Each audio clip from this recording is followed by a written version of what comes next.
우리 주위 분들과 함께 인사할 때에 나오신 걸 보니 대단하십니다라고 인사하겠습니다.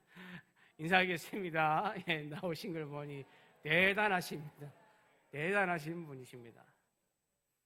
제가 양산이 39도라고 하는 걸 보고 이야, 양산 되게 덥겠다 그랬는데 부산도 38도예요. 아우 뭐 건강에 유의하시고 더위 먹지 않도록 잘 이렇게 건강을 유지하시길 바랍니다. 오늘은 신명기 말씀인데 신명기 27장 11절부터 28장 19절이 본문이고 이 내용은 사실은 28장이 68절까지 있습니다. 그래서 쭉 이어지는데 오늘 말씀은 여러분들이 이제 주제를 제목을 보면 알겠지만 축복과 저주에 관한 말씀입니다. 그래서 제목도 축복과 저주의 갈림길입니다.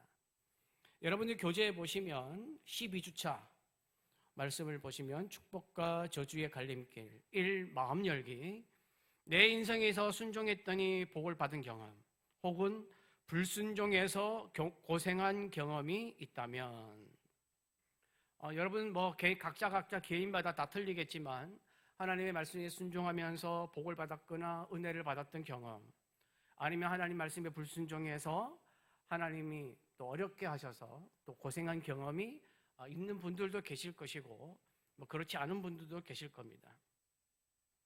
오늘 본문에 나와 있는 주제처럼 축복과 저주에 관한 말씀인데 오늘은 이 말씀의 배경을 좀 살펴볼 필요가 있습니다. 이 말씀의 배경을 살펴볼 때에 신학적인 배경이 좀 들어갑니다. 여러분에게는 아마 조금 생소할 수 있는 부분이긴 하지만 한번 잘 들어보십시오.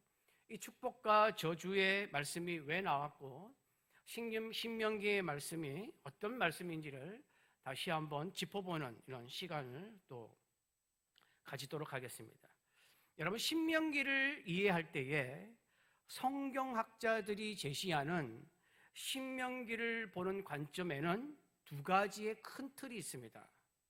하나는 신명기를 시작하면서 제가 말씀을 드렸는데 뭐라고 말씀을 드렸냐면 신명기는 모세의 세 편의 설교로 구성되어 있습니다 라고 말씀을 드렸습니다.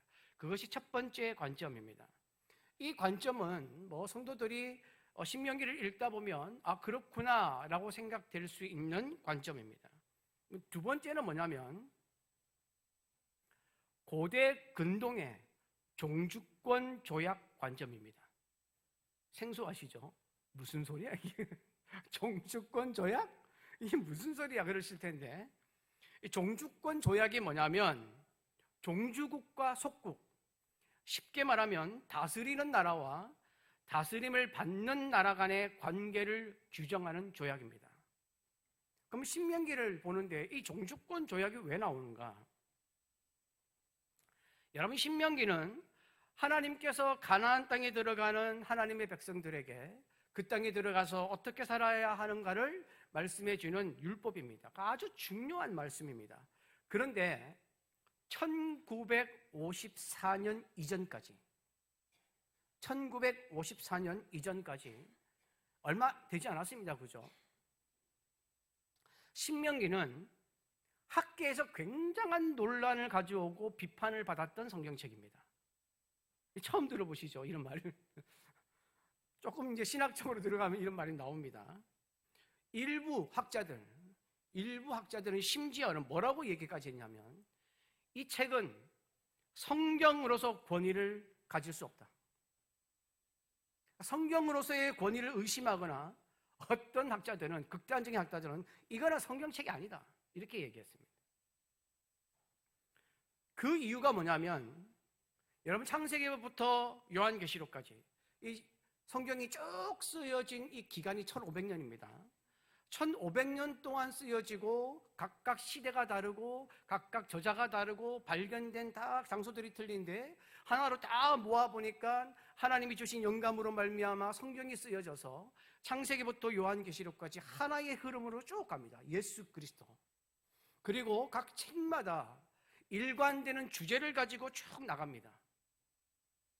그런데 신명기를 보니까 1장에서 34장까지를 읽는데 이 1장에서 34장까지를 쭉 읽어보니까 이 말을 했다가 저 말을 했다가 일관성이 없다는 겁니다.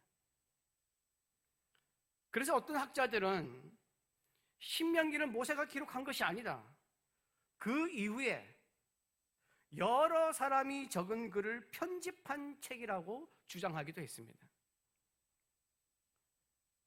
이렇게 신명기는 성경이라고 보기에는 신통치 않은 책이었습니다. 도대체 무슨 소리를 하는 거야? 학자들은 신명기를 보면서 이게 모세오경에 들어갈 만한 책인가? 라고 생각을 했습니다. 그런데 이 분위기가 완전히 역전되는 상황이 생깁니다. 1954년에 고고학자, 이 사람은 성경학자가 아닙니다. 고고학자 맨델홀이라는 사람이 논문을 발표했습니다. 그 논문의 내용이 뭐냐면 히타이트가 뭐냐면 우리 성경에 나오는 헷 족속입니다. 이 히타이트가 맺었던 종주권 조약 구조와 신명기 구조가 똑같다고 주장합니다. 여러분, 원래 가나안 땅에 살던 가나안 족속들이 누구냐 하면 이스라엘 근방에 있던 이방 민족이 아닙니다. 노아의 아들 셈과 함과 야벳이 있었습니다. 그 함의 아들입니다. 창세기 9장 18절입니다. 방주에서 나온 노아의 아들들은 셈과 함과 야벳이며 함은 가나안의 아버지라. 이 가나안이 가나안 족속의 조상입니다. 그리고 가나안의 후손들이 거주한 지역이 가나안 땅입니다. 그런데 이 가나안의 후손들이 하나님을 떠나 타락하고 극심한 우상 숭배를 하면서 살아간 것입니다. 그러니까 여러분, 이것을 보면 믿음을 가진 사람의 자녀라고 해서 믿음의 사람이 되는 것이 아닙니다. 하나님을 떠나면 하나님 앞에서 어떤 타락의 모습으로 살아갈지 모릅니다. 그래서 자녀들에게 신앙을 가르치는 것이 중요하다는 것입니다. 아무튼 간에 이 가나안 땅에는 여러 족속이 있었습니다. 출애굽기 3장 8절입니다. 내가 내려가서 그들을 애굽인의 손에서 건져내고 그들을 그 땅에서 인도하여 아름답고 광대한 땅, 적각꿀이 흐르는 땅, 곧 가나안 족속, 헷 족속, 아모리 족속, 브리스 족속, 히위 족속, 여부스 족속의 지방에 데려가려 하노라 라고 말씀하고 있습니다. 여기 보면 헷 족속이 나옵니다. 이 헷 족속이 히타이트입니다. 헷은 히브리어고 히타이트는 영어입니다. 근데 고고학자 조지 맨델홀이라는 사람이 무엇을 밝혀냈냐면 고대 당시에, 이 당시에 종주권 조약을 맺을 때에 6가지 형식이 있다는 것을 밝혀냅니다. 이 조약의 형식이 뭐냐면 첫 번째, 서문. 서문에는 어떤 내용이 들어가냐면 종주국, 그러니까 힘이 있는 나라죠. 힘이 있는 종주국 나라의 왕의 이름, 칭호, 계보를 쭉 소개합니다. 두 번째 형식이 뭐냐면 그 다음에 나오는 것이 내용이 뭐냐면 역사적인 서론. 여기에는 뭐가 들어가냐면 종주국이 속국에게 베푼 은혜, 그리고 관계에 대한 설명을 쭉 합니다. 종주국은 어떤 나라이고 속국은 어떤 나라인데 종주국이 속국에게 어떤 은혜를 베풀었다, 이런 내용을 쭉 적습니다. 세 번째는 조항입니다. 조항은 어떤 내용이 들어가냐면 속국의 의무, 다스림을 받는 나라의 의무, 즉 종주국에 대해서 충성하겠다, 전쟁이 일어나면 군사적 지원을 하겠다, 그 다음에 종주국이 원하는 조공을 바치겠다, 이런 내용을 쭉 적습니다. 네 번째는 문서 조항입니다. 여기에는 어떤 내용이 들어가냐면 속국은 조약을 신전 등에 보관하고 주기적으로 낭독할 것이다, 이렇게 적혀 있습니다. 그래서 종주국이 속국에게 맺어진 조약을 속국은 항상 그것을 읽어야 됩니다. 외우도록. 왜? 그것을 따라하라는 것입니다. 왜 그러면 신전에 보관하느냐? 여러분, 이 당시에 전쟁은 나라와 나라 간의 전쟁이 아닙니다. 그 나라의 신과 신의 전쟁으로 여겼습니다. 그래서 항상 우상이 나오고 신이 나오고, 전쟁에서 지면 전쟁에서 진 나라가 섬기는 신은 약한 신, 전쟁에서 이긴 나라가 섬기는 신은 강한 신, 이렇게 싸웠습니다. 그래서 속국은 조약을 신전에 보관하고 주기적으로 그것을 읽게 했습니다. 다섯 번째는 뭐냐면 증인이라는 조항입니다. 이것은 뭐냐면 종주국이 믿는 신들의 이름을 불러서 증인으로 삼는 것입니다. 예를 들어서 우리는 하나님을 믿으니까 하나님의 이름으로 맹세를 하는 것입니다. 그러면 하나님이 증인이 되는 것입니다. 이런 것처럼 종주국이 믿는 신의 이름으로 맹세를 하고 증인으로 삼는 것입니다. 여섯 번째는 뭐냐면 축복과 저주입니다. 종주국에게 충성하면 번영을 줄 것이고, 종주국에게 반항을 한다든지 종주국이 하는 말을 어기면 파멸시키겠다는 내용입니다. 이렇게 역사적인 여섯 가지의 조항, 서문, 역사적 서론, 조항, 문서 조항, 증인, 축복과 저주, 이 여섯 가지 형식으로 되어 있는데, 이 형식이 신명기의 구조와 일치한다는 것이 밝혀집니다.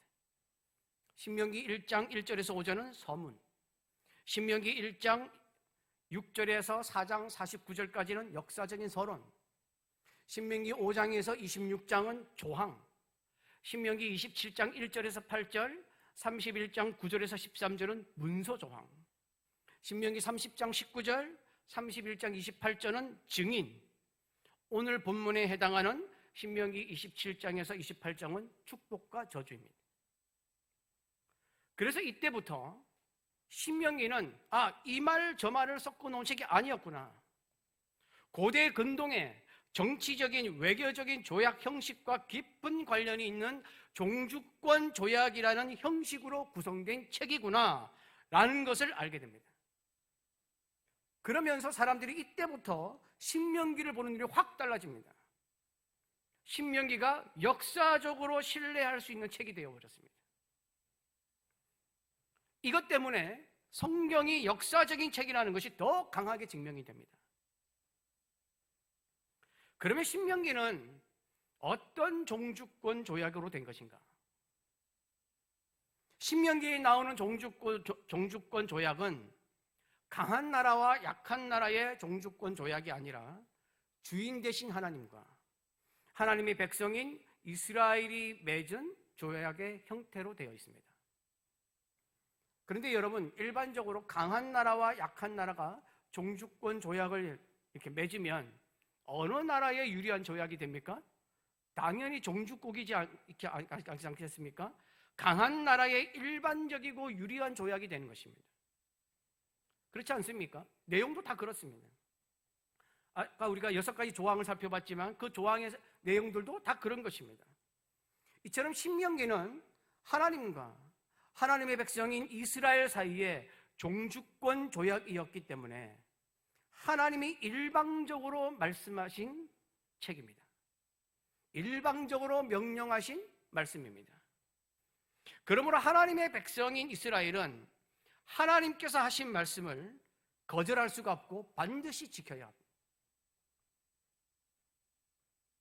그런데 일반적인 고대 근동의 종주권 조약과 하나님이 맺으신 이 종주권 조약에는 큰 차이가 있습니다.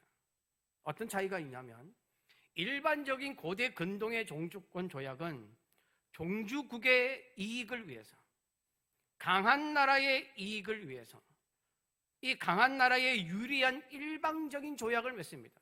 뭐 조공을 바쳐라, 뭐 해라 이런 것입니다. 그런데 하나님의 신명기를 통해서 맺으신 종주권 조약은 하나님을 위한 일방적인 조약이 아니라 하나님 백성들의 유익을 위해서 하나님이 세우신 조약입니다. 이게 큰 차이입니다. 그리고 일반적인 고대 근동의 종주권 조약의 마지막에는 뭐가 기록되어 있다고요? 아까 말씀을 드린 것처럼 축복과 저주입니다. 너희가 우리 말을 잘 들으면 번창할 것이고, 그렇지 않으면 멸망할 것이다. 그러니까 종주국에 순종했을 때와 불순종했을 때 어떻게 되는가를 명시해서 속국들이 순종을 선서하는 방식으로 항상 마무리를 지었습니다. 여러분, 당시에는 전쟁이 많던 시대였기 때문에 이스라엘 백성들이 이 종주권 조약에 대해서 다 알고 있었습니다. 잘 알고 있었습니다. 왜? 전쟁이 나서 패배를 하면 종주권 조약을 맺어야 되기 때문입니다.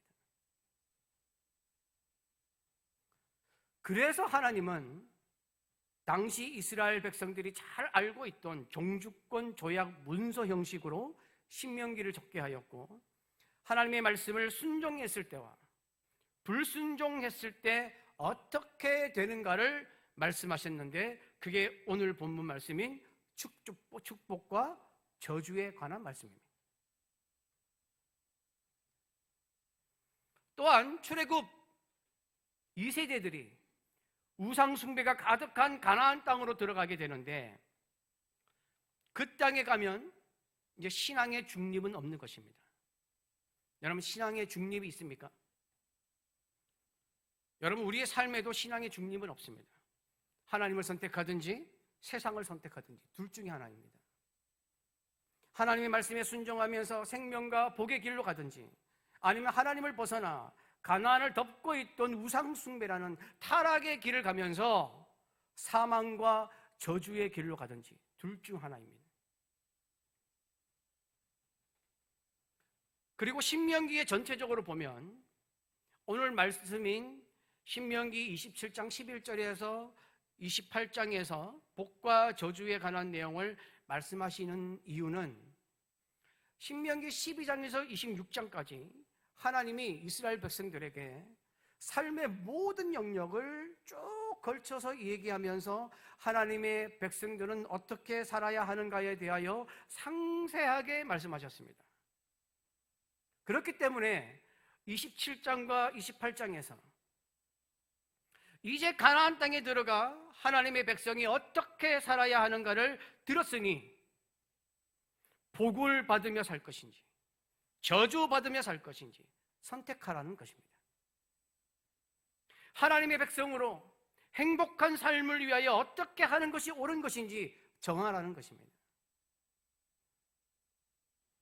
이게 오늘 본문의 배경입니다. 이제 그럼 본문으로 들어가 보도록 하겠습니다.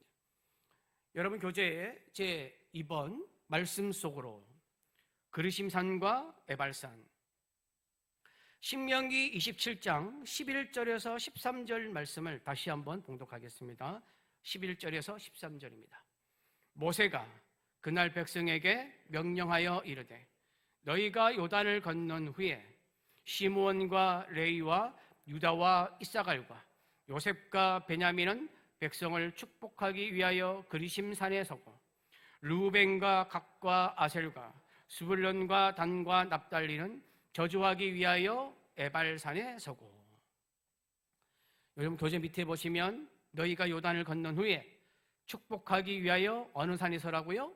그리심산에 서고. 저주하기 위하여 어느 산에요? 에발산에 서고. 밑에 보시면 우리 앞에는 항상 축복과 저주의 두 길만 놓여 있습니다. 중간 지대는 없습니다.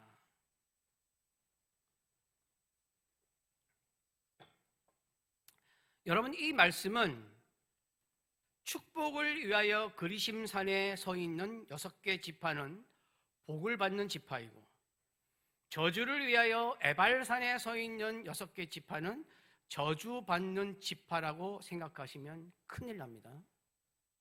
이 말씀은 전혀 그런 뜻이 아닙니다. 가끔 이렇게 설교하는 분이 계십니다. 이 뜻이 아닙니다. 그리고 그리심산에 서 있는 6개 지파, 시몬, 레위, 유다, 이사갈, 요셉, 베냐민은 모두 야곱의 본처 레아와 라헬의 아들들입니다. 그리고 야곱이 레아와 라헬의 여종인 실바와 비라를 통해서도 4명의 아들을 낳았는데, 갓, 아셀, 단, 납달리입니다. 이 사람들은 에발산에 서 있었습니다.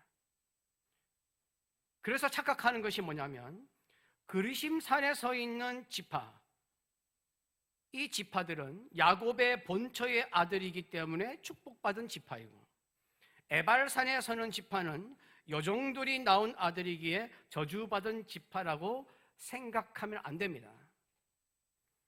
그래서 그렇게 생각하지 않게 하려고 에발산에 누구를 다시 세웠냐면 장남인 르우벤과 막내인 스불론을 에발산에 세웁니다. 그래서 균형을 맞춥니다. 6개 지파, 6개 지파.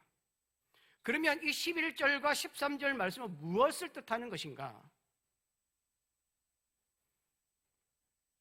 12지파에서 6개는 복을 받는 지파이고 6개는 저주를 받는 지파라고 나누은 것이 아니라, 여기서 말하려고 하는 것은 이스라엘의 모든 지파는 하나님께서 내리시는 복과 저주 아래에 있다는 것을 의미하는 것입니다.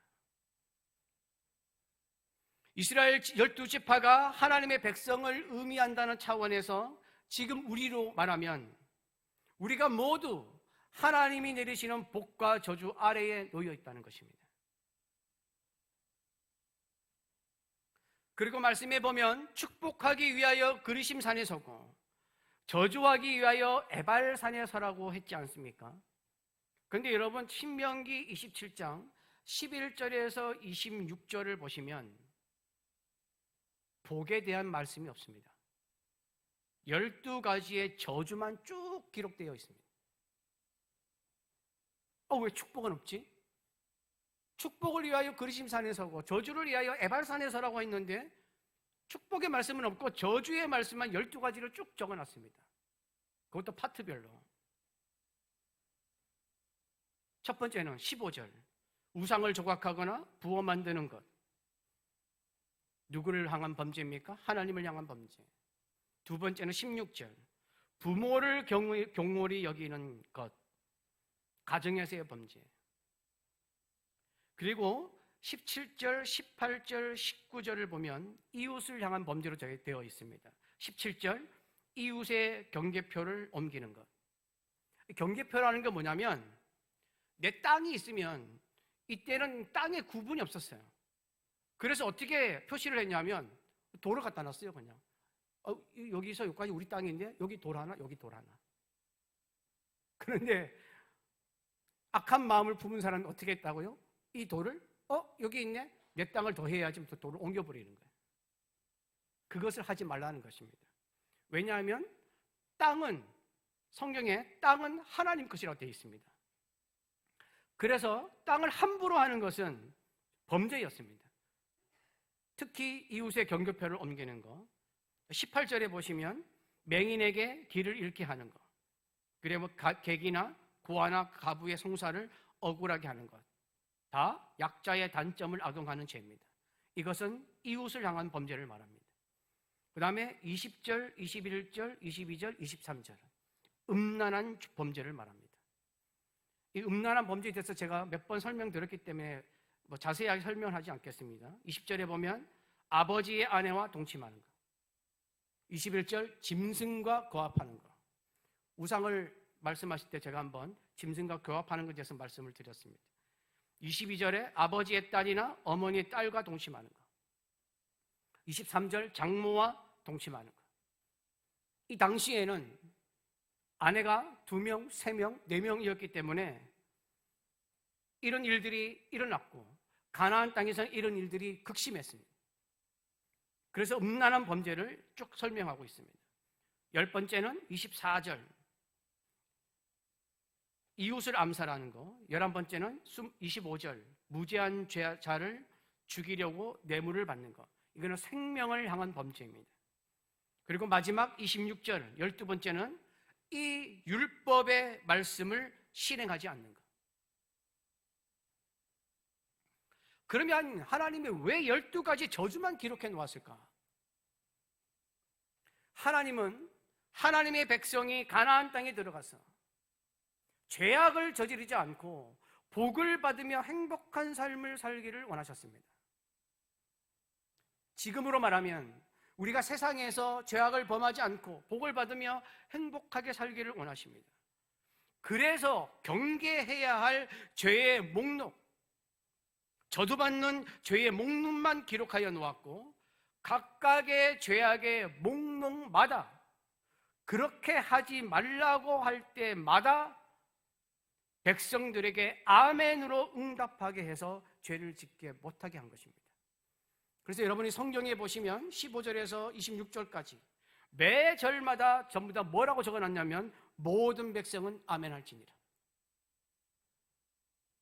이렇게 살면 안 돼. 이건 하지 마. 아멘해.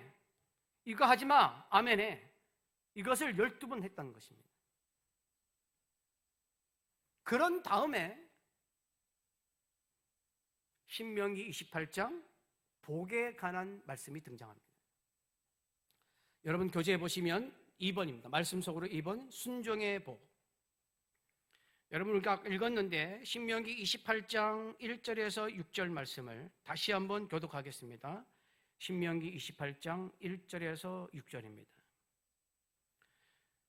내가 내 하나님 여호와의 말씀을 삼가 듣고 내가 오늘 내게 명령하는 그의 모든 명령을 지켜 행하면 내 하나님 여호와께서 너를 세계 모든 민족 위에 뛰어나게 하실 것이라.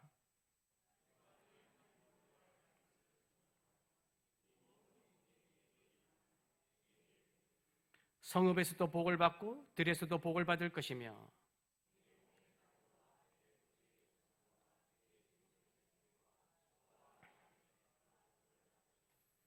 내 강주리와 떡반죽 그릇이 복을 받을 것이며 들어와도 복을 받고 나가도 복을 받을 것이니라. 교재에 보시면 내가 내 하나님 여호와의 말씀을 삼가 듣고 순종하면 성읍에서도 복을 받고 들에서도 복을 받을 것이며 들어가도 복을 받고 나가도 복을 받을 것이니라. 들어와도 복을 받고 나가도 복을 받는다라는 것은 우리 인생의 전반적인 것을 말하는 것입니다. 들어오는 것은 하루를 마치고 가정과 성읍으로 돌아오는 하루의 마무리를 뜻하고 나가는 것은 삶을 위하여 세상으로 나가는 삶의 현장으로 나가는 것을 말합니다. 그러니까 삶 전체의 복을 받을 것이라는 말씀입니다. 그런데 여러분 신명기 27장 11절에서 28장 전체 68절까지는 복과 저주에 관한 말씀입니다. 그런데 신명기 28장 1절에서 14절만 복에 관한 말씀이고 조금 전에 살펴본 것처럼 그 앞에 있는 신명기 27장 15절에서 26절도 저주에 관한 말씀이고 신명기 28장 15절에서 68절까지도 저주에 관한 말씀입니다. 복에 관한 말씀은 14절인데 저주에 관한 말씀은 66절입니다. 거의 5배가 더 많습니다. 왜 하나님은 저주에 관한 말씀을 더 많이 주셨을까요? 저주하시려고 그랬을까요? 겁주려고 그랬을까요? 저주에 관한 말씀이 훨씬 더 많이 하셨다는 것은 저주받지 말라는 뜻입니다. 저주의 경고에 이렇게 내가 많은 것들을 저주할 만한 것들을 적어놨으니 이것을 보면서 민감하게 반응하라는 뜻입니다. 우리를 두렵게 하기 위한 것이 아니라 너희는 나의 백성이니 제발 죄의 길로 가지 말고 행복의 길로 가라고 쳐놓으신 난관과 같은 것입니다. 더 많은 저주의 경고를 통해서 우리의 인생이 어떻게 하면 파멸의 길로 가는 것인지 무엇을 하면 안 되는 것인지 이런 길로 가서는 절대로 안 된다는 것을 알려주는 것입니다.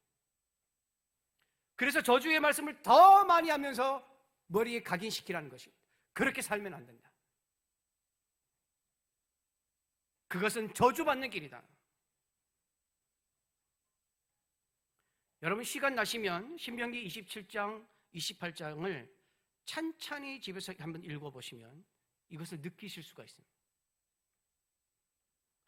그러면 하나님이 주시는 복과 저주의 기준은 무엇인가? 여러분 오늘 말씀이 이게 가장 중요합니다. 오늘 본문 말씀에 나오는 복을 받는 기준, 저주받는 기준은 신명기에서뿐만 아니라 구약 성경 전체에 나오는 절대적이고 명확한 기준입니다. 신명기 28장 1절, 2절 다시 봉독합니다. 여러분, 계속 제가 이걸 읽히는 것은 이게 제일 중요하기 때문에 계속 반복해서 읽히는 건데, 여러분 신명기 28장 1절, 2절 말씀 다시 봉독합니다. 시작. 내가 내 하나님 여호와의 말씀을 삼가 듣고 내가 오늘 내게 명령하는 그의 모든 명령을 지켜 행하면 내 하나님 여호와께서 너를 세계 모든 민족 위에 뛰어나게 하실 것이라. 내게 내 하나님 여호와의 말씀을 청종하면 이 모든 복이 내게 임하며 내게 이르리니. 신명기 28장 1절 2절 말씀은 복을 주시겠다고 말씀하신 하나님의 말씀의 조건입니다. 조건이 무엇입니까? 하나님 여호와의 말씀을 삼가 듣고 모든 명령을 지켜 행하며. 2절, 내가 내 하나님 여호와의 말씀을 청종하면. 신명기 28장 13절입니다. 13절과 14절을 함께 봉독하겠습니다.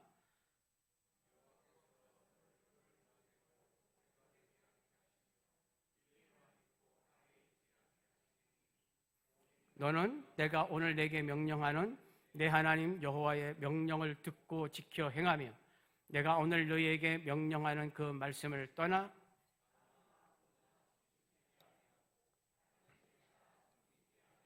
이와 같으리라. 13절 하반절에 뭐라고 말씀하고 있습니까? 내가 오늘 내게 명령하는 내 하나님 여호와의 명령을 듣고 지켜 행하며 내가 오늘 너희에게 명령하는 그 말씀을 떠나 좌로나 우로나 치우치지 아니하고. 신명기 28장 15절입니다. 저주의 기준이 무엇인지 적어놨습니다. 15절 함께 봉독합니다. 내가 만일 내 하나님 여호와의 말씀을 순종하지 아니하여 내가 오늘 내게 명령하는 그의 모든 명령과 규례를 지켜 행하지 아니하면 이 모든 저주가 내게 임하며 내게 이를 것이니. 여러분, 복과 저주를 받는 기준이 무엇입니까? 하나님 여호와의 말씀을 삼가 듣고 모든 명령을 지켜 행하는 것이 복을 받는 기준이고, 여호와의 말씀을 듣고 명령을 지키지 않는 것이 저주의 기준입니다. 여러분, 성경을 가지고 분명히 말씀드립니다. 교회에 나온다고 다 복 받는 것이 아닙니다. 신앙생활 한다고 다 복을 받는 것이 아닙니다. 하나님은 하나님의 백성에게 은혜를 내리십니다. 은혜는 하나님이 아무 조건 없이 값 없이 주시는 선물입니다. 그런데 복은 다릅니다. 성경에 나와 있는 모든 말씀 중에 복에 대해서 말씀하실 때에 항상 하나님은 하나님의 말씀을 듣고 지켜 행하라고 말씀하십니다. 이게 전제 조건입니다. 여기에서 벗어나는 건 하나도 없습니다. 복은 하나님의 말씀에 순종할 때 주신다고 말씀하고 있습니다. 하나님 믿으면 온갖 복을 다 주신대, 교회 나가면 잘 된대, 이것이 우리의 특권이래, 이런 말은 성경에 없습니다. 이런 설교에 귀를 기울이지 마십시오. 성경은 그런 말을 한 적이 없습니다. 다른 사람에게도 이런 것을 전하면 안 됩니다, 여러분. 성경적이지 않습니다. 하나님은 하나님의 백성들이 하나님의 말씀에 순종하기를 원하십니다. 하나님의 말씀을 듣고 지켜 행할 때에 하나님께서 주시는 복을 받는 것입니다. 성경은 하나님의 말씀을 듣고 지켜 행하는 것 외에 어떤 것도 복을 받는 방법이라고 말하지 않습니다. 복을 얻는 다른 방법을 말씀하신 적이 없습니다. 혹시 의심이 가신다면 성경을 다 읽어보십시오. 자세히 읽어보십시오. 만약에 그런 말씀이 나온다면 저한테 말씀해 주십시오. 제가 수정하겠습니다.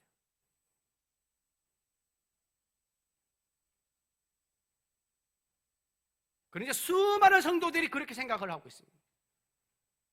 마치 하나님을 믿는 것이, 교회에 나오는 것이 복을 받는 보증인 것처럼 얘기합니다. 하나님은 그렇게 말씀하시지 않습니다.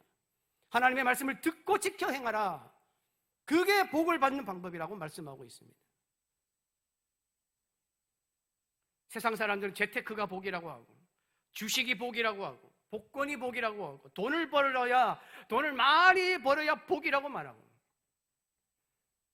결혼을 해도 빵빵한 집안에 결혼하는 것이 복이라고 얘기하고, 세상의 라인을 잘 타야 출세하는 것이 복이라고 말합니다. 그러나 하나님 앞에서는 그게 복이 아닙니다. 그냥 이익입니다. 잠깐 얻는 이익입니다. 그러면 또 어떤 사람은 말합니다. 너무 말씀에 매이는 것은 율법주의가 아니냐고 말합니다. 하나님의 말씀을 듣고 지켜 행하는 것은 율법주의가 아닙니다. 율법을 행해야만 구원을 얻을 수 있다고 말하는 것이 율법주의입니다. 우리가 로마서에서 다 배웠지 않습니까? 구원은 예수 그리스도를 믿음으로 말미암아 받는 것이지만, 우리의 구원을 위해 하나님이 보내신 예수 그리스도를 믿는 하나님의 백성이 되면 하나님의 말씀을 듣고 지켜 행하면서 살아야 합니다. 하나님은 이거를 말씀하십니다. 성경 전체를 통하여 이것을 말씀하십니다. 그때 하나님은 우리를 복되게 하십니다. 하나님이 너무 조건적이신 거 아닌가? 아닙니다. 하나님은 우리에게 말씀의 순종이라는 조건을 먼저 주신 것이 아닙니다. 은혜를 먼저 주셨습니다. 창조의 은혜, 선택하신 은혜, 부르신 은혜, 출애굽이라는 은혜, 구원의 은혜, 역사와 기적을 통해서 하나님을 만나게 하신 그 은혜를 먼저 주셨습니다. 그런 후에 하나님의 백성이 복을 받는 행복한 삶을 살기 위해서는 하나님의 말씀을 듣고 지켜 행하라고 말씀하고 있습니다.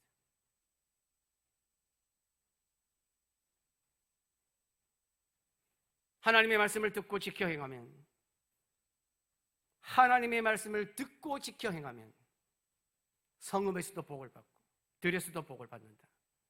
내 몸의 자녀와 내 토지의 소산과 내 짐승의 새끼와 소와 양의 새끼가 복을 받는다. 내 강주리와 떡반죽 그릇이 복을 받는다. 내가 들어와도 복을 받고 나가도 복을 받는다. 적군들을 내 앞에서 패하게 하신다. 적군이 한 길로 치러 들어왔다가 7길로 도망한다. 내 창고와 내 손으로 하는 모든 일에 복을 내리신다. 내게 주시는 땅에서 내게 복을 주신다. 너를 세워 자기의 선민이 되게 하신다. 땅의 모든 백성이 여호와의 이름이 우리를 위하여 불리는 것을 보고 우리를 두려워하게 된다. 내 몸의 소생과 가축의 새끼와 토지의 소산을 많게 하신다. 하늘의 아름다운 보고를 여시사 내 땅에 때를 따라 비를 내리시고 내 손으로 하는 모든 일에 복을 주신다. 많은 민족에게 꾸어줄지라도 꾸지 않는 자가 된다. 세상 사람들은 복을 따라가지만 하나님의 말씀을 지켜 행하는 하나님의 백성은 복이 따라오는 줄 믿습니다. 왜입니까? 복의 근원은 하나님이시기 때문입니다. 여러분, 하나님께서 하나님의 백성에게 하나님의 말씀을 지켜 듣고 행하면 복을 주시겠다는 말씀 중에 가장 하이라이트는 13절, 14절 말씀입니다. 다시 한번 봉독합니다. 13절, 14절입니다. 여호와께서 너를 머리가 되고 꼬리가 되지 않게 하시며 위에만 있고 아래에 있지 않게 하시리니 오직 너는 내가 오늘 내게 명령하는 내 하나님 여호와의 명령을 듣고 지켜 행하며 내가 오늘 너희에게 명령하는 그 말씀을 떠나 자로나 우러나 치우치지 아니하고 다른 신을 따라 섬기지 아니하면 이와 같으니라. 여러분, 교재에 보시면 말씀 속으로 3번입니다. 머리가 되고 꼬리가 되지 않게. 여호와께서 너를 뭐가 되게 한다고요? 머리가 되고 꼬리가 되지 않게 하시며 위에만 있고 아래에 있지 않게 하시리니.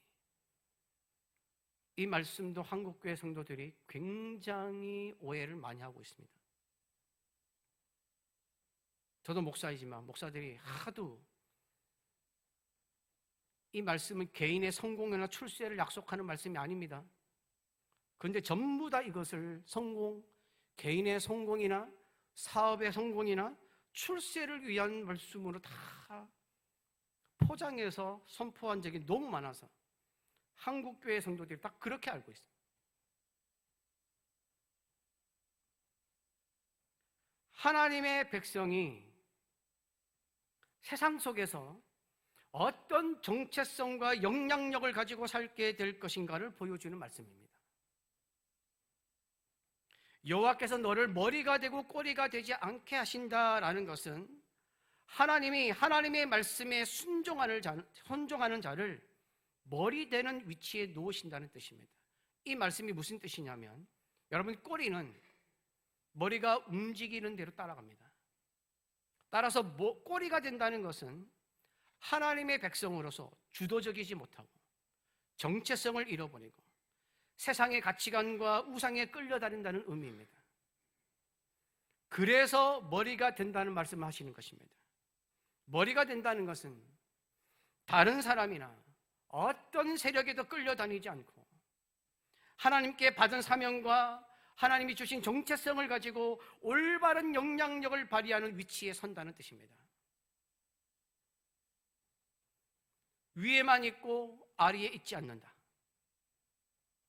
상위권이나 우월한 위치나 지도자가 된다는 뜻이 아닙니다. 아래에 있다는 것은 땅을 말하는 것이고 위에 있는 것은 하늘을 말하는 것입니다. 아래에 있는 이 땅의 영향, 세상의 영향을 받지 않고 세상의 문화의 영향을 받지 않고 세상 사람들의 말의 영향을 받지 않는다는 것입니다. 위의 영향, 하나님의 영향, 말씀의 영향, 영적인 영향을 받으면서 산다는 뜻입니다. 하늘의 은혜, 하늘의 복, 하늘의 문이 열리는 것입니다.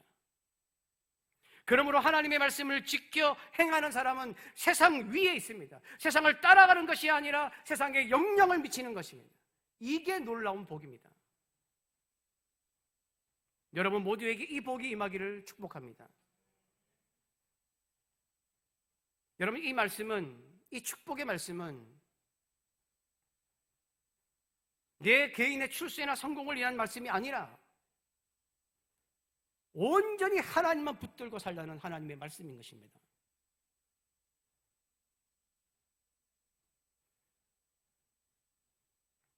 삶의 적용으로 넘어가겠습니다. 삶의 적용, 하나님은 우리에게 복 주시기를 원하십니다. 축복의 통로가 막혀 있지 않습니까? 불순종의 요소를 제거하고 말씀의 아멘으로 화답합시다. 여러분, 이런 예화가 있습니다.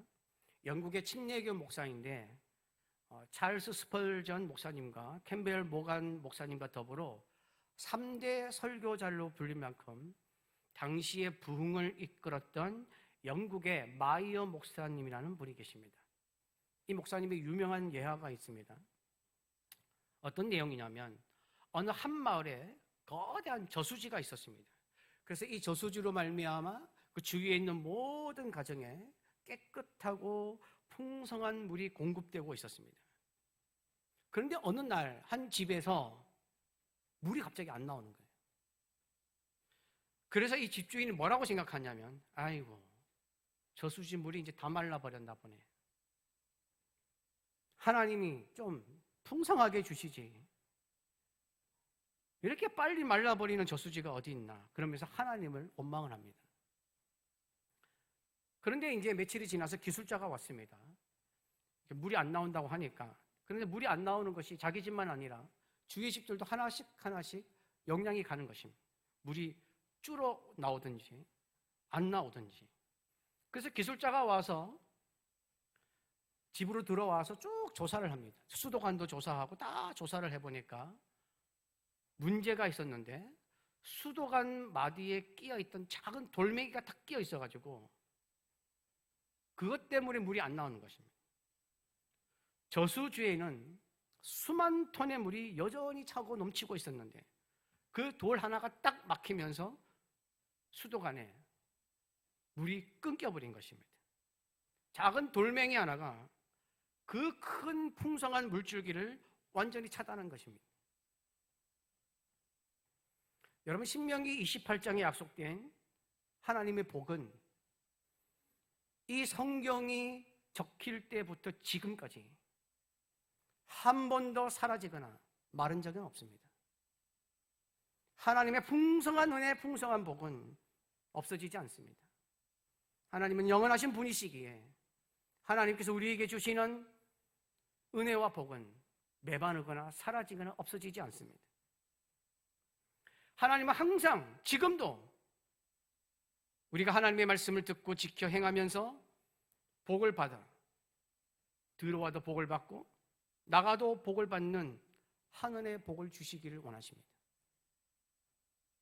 그런데 우리는 왜 하나님의 복이 멈추었다고 생각할 때가 많을까요? 왜 하나님이 나에게 복을 주시지 않지? 왜 하나님이 나에게 은혜를 주시지 않지라고 생각할까요? 내 삶의 수도관 속에 불순종의 돌멩이가 박혀 있기 때문입니다. 그 돌멩이가 하나님의 복의 수도관을 막아버렸습니다. 그런데 우리는 늘 하나님만 쳐다보고 있습니다. 왜 안 주시죠?